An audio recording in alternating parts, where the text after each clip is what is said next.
So on Thursdays, we like to discuss matters that touch the heart, family and relationships. And there was a celebrity recently, Gideon Okeke, who published a letter actually to single mothers. According to him, he protested the fact that many single mothers fail to allow their children to have a relationship with their father. And many went on to comment on that because, in a nutshell, what he was saying is that the men slave so hard to take care of these children, but the mothers, because of the strained relationship between them, the men, and the women in this relationship, the children are affected and they don't have a relationship with their father.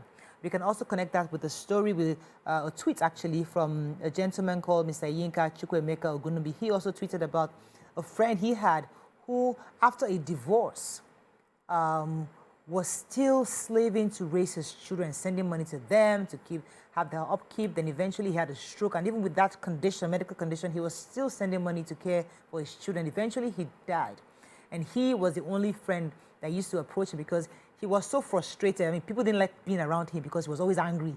You know, obviously all the burden that he was going through was upon him, such that he had such a bad temper. But he was with the few that were willing to be his friend, and then knew his pains, his hurts, and all he wanted to do with that tweet was let the children know how much their father loved them before he passed on. So this brings us to the conversation about adults being separated from each other, forgetting to care for the children. How do we ensure that even though two adults are not compatible or they've chosen to divorce, how do we ensure the emotional well-being of the children are not affected? That's really the conversation we're going to have in this morning. You can join us and call us on 081-270-53687, 091-390-76948.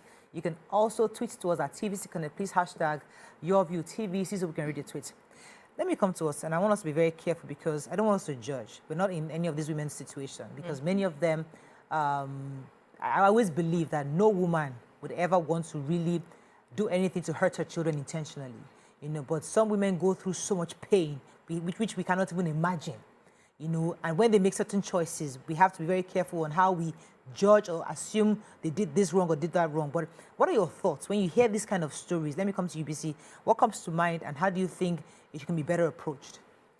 So we're not judging, but I think every adult needs to understand that no one parent owns a child more than the other parent. A child belongs to both people who have come together, decided to spend their lives together, decided to bring the seed to life.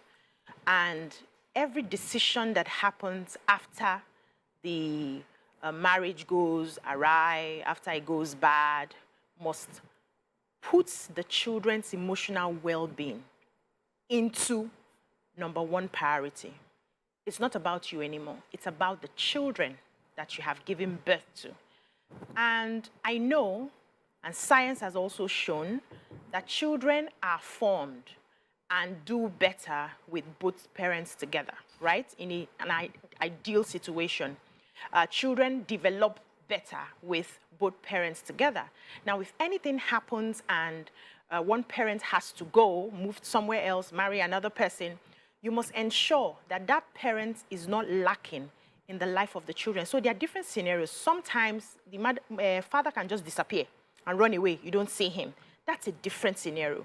But if the father is not a deadbeat, the father is ready to be present, you must have a conversation on how to effectively co-parent so that your children do not lose. I like how Gideon said it, vitamin daddy or vitamin mommy. Your children do not lose that vitamin, do not lose that relationship with that parent. If the man is maybe a mad person, is a drunk. So let's come to that. No, hold on. You can find a way to separate it, but his family must be involved. There must be somebody or some people present from that side of the family for the children, for that emotional well-being. That's just my opinion. That's it, because I like to believe that every woman in her right thinking wouldn't want to separate a responsible man who cares for his children. A lot of times, it's Gideon Okeke not responsible. But we don't know. We don't know him outside. We don't know his anger issues. We don't know the kind of person he is behind closed doors. So there are different kind of men there. But let me come to you. What are your thoughts on this? Initial thoughts. So I feel divorce separation is a tough thing. And, sometimes how, we express that, put the children's emotional well-being first. And we have to recognize for those who do it, they're doing a fantastic job of it. Because it means to put yourself, your ego, down for the well-being of your children. You're sacrificing. And sometimes I talk about this tough love, where parents are willing to look bad or be insulted just for the well-being of their children, to give them a chance. So first of all, we acknowledge that and we appreciate that. But then for those who are still struggling to make it, and struggling to make that decision, like they cannot take away the hurt as a husband or as a wife that she's committed, that I'm feeling right now from, the whole situation. I also believe that this is a journey. It takes a while, but it's good to talk about it so that you know where you are headed. Many of us, especially in Nigerian setting, a lot of the ways we deal with relationships is just by feeling, do it this way, do it that way. But when you see like all these Hollywood stars, they seem to have found a regulated way to do it. The co-parenting word that it's something that we heard from them. They will have a schedule. What days are you holding the child? What days are you? So it gives you a chance to be both involved. But when you go by feeling, today I remembered what he did to me that day. So he's not going to see the child. Do you understand? But if the court has said 3 days is his own, 2 days is yours, this one holiday. So let's think about that. There's also another way I'm seeing divorces go, where we have trashed us, but right now we're going to do our best to have a cordial relationship for the sake of the children. So for us here in Nigeria and Africa, I feel that this is the best way to think about it. You may be in the thick of things now, you're not even thinking anyway, but eventually when you come out of that, think about the children and know that in the end, the benefit of raising children that are well-rounded and cared for by both parents, the fact that you made that sacrifice, you would enjoy it.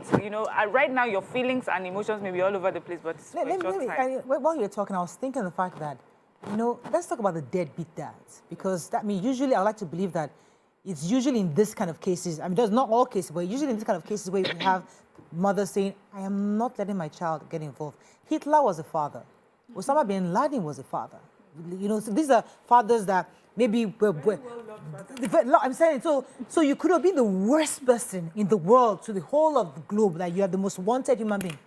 But as a father, are you a father? Is that deadbeat man capable of being a father? Because a lot of times we don't tend to separate it. So let's discuss those men who are irresponsible. So he doesn't pay his children's school fees. He doesn't care for them. He just had the kids and he just moved on to be with other women, philandering all around the world. Let's paint the worst case scenario.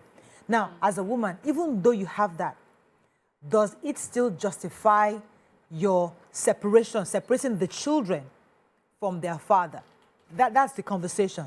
Even if you are justified for the kind of person that he is it still right for you to allow them to separate from their father? So I think there are extreme cases. I've heard stories of a man who wanted to do rituals with his children. And in that kind of case, you will be a mad woman to say, let us co-parent, when you know his tendencies. He's a ritualist, something. He's planning to use one of the children to do something. You would protect your children. But there were ways that our parents used to solve these issues back in the day before we started hearing this English of co-parenting, have a schedule and all that. It's like you said, it's still very Western and we're still trying to absorb it.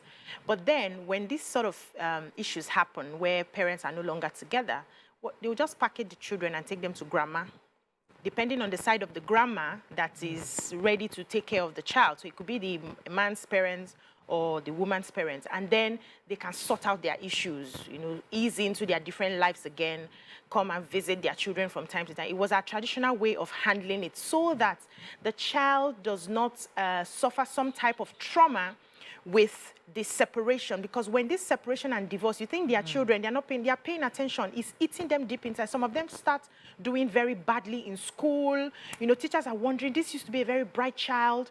All of a sudden, he doesn't do his homework. He doesn't, pay attention. His mind is always lost. while in the classroom, what's happening, you know, it affects the children deeper than we understand. And so the family support that you have will, first of all, take the child away from you, the two of you that are coloing, and take care of that child. And then by the time you guys are sorted, you can now decide to come back and say, okay, I want to take this child or I want to take that other child. Africans have, you know, found a way. But now we have a crop of women who believe that they cannot leave their children with mommy or daddy anymore. Everybody wants to be with their child, especially if they have the means to. And that's why you need to start having proper conversations on how to liaise with this person. But if he's actually a dangerous deadbeat father, So, let me go on a please, break. Okay. nobody will sit here and advise you to co-parent with that kind of person. But you must find a family member who will stand in the gap, male preferably, stand in the gap so that the child doesn't lose so much from that side. See, I'll go on a break because I know Miriam said something. Pride and ego is a major factor. Because still on this matter of fathers not being involved in their children's upkeep because of the decision of the mother. I would like to link this to what I said earlier, pride and ego, especially because the story by the other Mr. Ogunobi, Yinka, the tweet by him was saying that the father had a stroke. And even in that condition, he was still paying school fees, taking care of his children, and he never got an opportunity to see this children before he died. When we talk about ego, either on the part of the mother or the part of the father, how do we discuss how to suppress your feeling? There's a lot of anger. You expect the other person to come forward, to come and apologize or to acknowledge, because a lot of these things is just you acknowledging that I did you wrong. Yes. Just say, you know what, I goofed. Yeah. I messed up. I cheated on you. I did this to you. However, I want a relationship with my children. You know, that sentence in itself uplifts and lifts a lot of burden off any recipient. I mean, but why is it so difficult for either men or women To be the bigger man? out, to be the bigger person? It's not easy to be the bigger person. Being the bigger person, you know, there's also a way that is being interpreted, which is there was a time I felt that you were praised or complimented for doing that. You know, put all ego aside and, you know, let's have a talk about this. I'm willing to let go of whatever hurt or whatever misunderstanding because I'm looking at the bigger picture. But then you now found, until she came to beg me.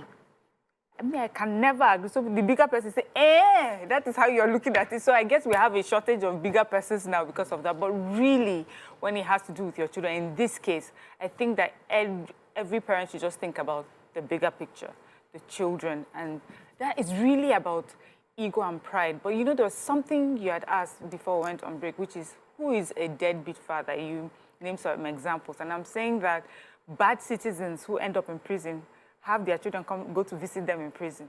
You can be a criminal, you can be a drug dealer, you can be a murderer, and still be a fantastic father in some way. Yeah. You know, they see you behind bars for the consequences of your actions. Yeah. They're able to separate that, learn from it, you know, or be inspired by it, however, you know, but it's important that and when you see that, so it shows you that it's important that you look at people beyond one lens. So you have a father, you have a husband, you have a diplomat or a fraudster in government, you know, and give the people opportunities to show up for the people that know a certain side of them, especially with the children. But there's some group of people that I feel you should just stay far away from if they're fathers. I don't care how great a father is, but a pedophile is not a good father. That's so. I don't care how great a father is, but someone who emotionally and physically abuses the children to the point of, you know, ending up in jail because of it or in hospital, that is not someone that you want to have that sort of relationship with. And in cases like that, you may want to just protect the children while they're young, you know, while they can't even understand this person, and then give them, then when they are old enough, they are able to build a relationship as adults where that person cannot hurt them.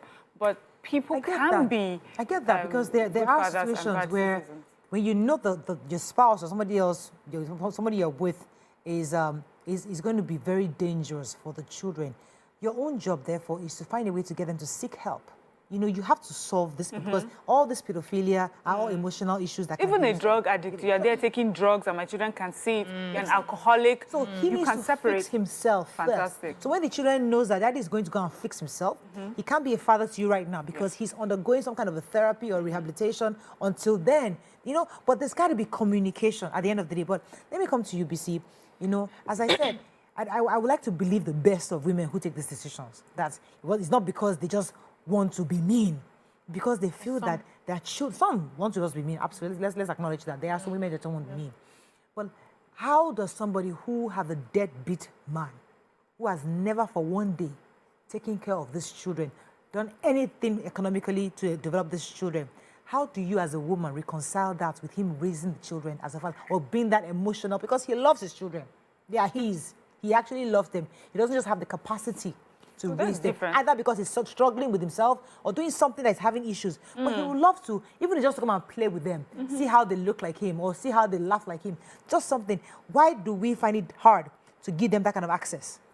So you knew he didn't have the capacity to take care of his children. You knack. He didn't know now. How You know life. What happens in between? If it happens in between, what about the good sides? He mustn't have everything 100% all the time. Yeah. So you started very well. He was hands-on. He was caring for you. He was giving you everything you needed for the children. And then life happens. You now divorce him. That's another level of wickedness that we are not even going to go into today. You would understand that this is just a phase. We will go through this. We'll get out of this. But I will not say he's now a bad person because he can no longer pay the bills. Why am I there? I support him. We're supposed to be a team. We work together. So that's one case. This one, there's no excuse for that. Then there are some, because I have someone close to me who it happened to. She knew from the beginning that this guy was deadbeat in the relationship. He did not bring, in fact, when I started hearing gist, she was even the one that paid for her own wedding. She did everything by herself. This guy is lazy. It's not like you have potential, but you've not blown. He's full-blown lazy. He doesn't want to wake up very early in the morning. He doesn't want to move. If he does any small thing and they, you know, how your bosses will scream at you, he will just tell them, I'm going. And then he comes home because he knows the wife is doing all in her power to make sure. So she knew. She get one belle, get second one.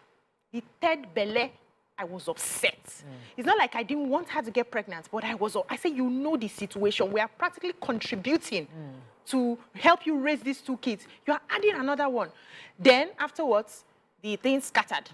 And now the guy is now full-blown deadbeat. And you come back and complain. You already know. But I told her, I said, if this guy wants to see his kids, what you can do is maybe make an arrangement. They can go with your sister. He sees them for a day, and they come back home. Because you cannot deprive him of seeing his children. He never pretended to you that he was a good guy before. He showed you himself from the beginning. So that's where we're going. Why are you seizing his children from him? That's where we're going, where even he has the person has the worst qualities.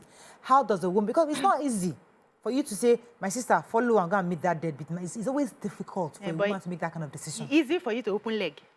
We need to be picking our hustles. If you want to go all the way with somebody you know is not capable, please close your mind and go all the way. These men don't come like that now. They come. Did you hear this one I just gave you now? I understand this one. I'm taking this example now to say she knew from the beginning, from the time they were toasting her, even at the restaurant they go and buy something, she will be the one to pay for the toasting instruments. Now,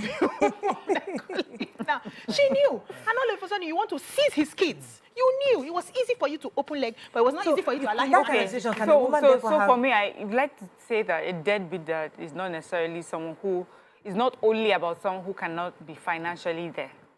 You have to also be emotionally there. Because as you have mentioned, life happens. One day you're good, you're taking care of all the bills. And another time, you know, something happens. But in your downtime, are you still being a father? Are you still there for them? Are you still able to, okay, since things are so hard for us, you're working, I'll do the school runs. I'll do other things. I'll show up for them in some ways. I'm there. I'll be the assistant coach at their football coaching, whatever. You know, I am there. I may not be able to give them money, but my presence is felt. And even this reminds me of a conversation recently that I saw on Twitter about someone who was saying that, you know what, I've seen the way parenting is going these days. And many people, when they talk about their mothers, they talk about how they were present. And we don't really talk about our father. We don't really show that love towards our fathers. Meanwhile, these men were out there trying to get the money so that our mothers can be present. Yeah. And so he said for him going forward, he will be present the same as if she's present 30%, he'll be present the same time. If she's present, 50-50, he will not be the parent that they say, oh, I will tell your father. So he's only seen as the disciplinarian, the one that is never there, the one that you cannot approach. They want to be present too. They want, when their children in many years to come, talk about their parents. They don't only talk about how the mother was there. They want to say, my dad was there. And because of the way parenting has been, although I think it's changing now, maybe our parents never used to see their fathers. They would just, in fact, they did not even know that the fathers provided, because they want something for school or anything, you tell your mom, mommy. Your mom is the mediator or intermediary, she meets the father. But younger parents are saying, I want them to know that I am there as well. I will work, and I'll also be present. I'll be there for their situation. That even a deadbeat dad can bring, because he at some point, as he grows older, he realizes the mistakes he's made. He realizes all my colleagues, all my friends, my counterparts are doing this and doing that. I'm at this situation right now in my life. I have 2 kids or 4 kids that I've not even provided for. At some point, they come around to begin to retrace their steps. Sometimes they don't, but when they do, sometimes. Therefore, the woman who has been doing all the work, should she be willing to give them that opportunity whenever they now finally come around? Because a lot of women feel that I have suffered 20 years to raise this kid alone. You took 20 years to come around. Now you're around, you want to be a father. That is a problem to some women. But others will say, no matter whenever it comes around, even if they're 60. It's your father. He's the father. He comes around. Let him do the work he wants to do. Because you're not threatened. Your position is not threatened. That's what they need to know. Yes. That. I like that. I have been there, and whoever comes and goes, I am the solid rock that you can rely on. Remember that story I told you about that woman whose children, they planned their father's 60th birthday. Yes. So that was a fear for her, because she felt that these boys that she has raised by herself, are about to be taken by their father, who wasn't there. Always. Have you thought about mothers that are, it's easier to even forget mothers that are mean, that would forget you and move on, and yet children I think there's a need physiologically for us to want to be associated with our own parents and forgive them. We're very forgiving of our parents. Blood. So, but we also are not foolish human beings, We also know who has been there, who has paid the price, who has made the sacrifices. So even for a short time, we will be caught up in the allure of, father is back, my mom is back. But we know, we fade, and we will start asking you the real questions. You will not be able to show up in the ways that, the parents have shown up.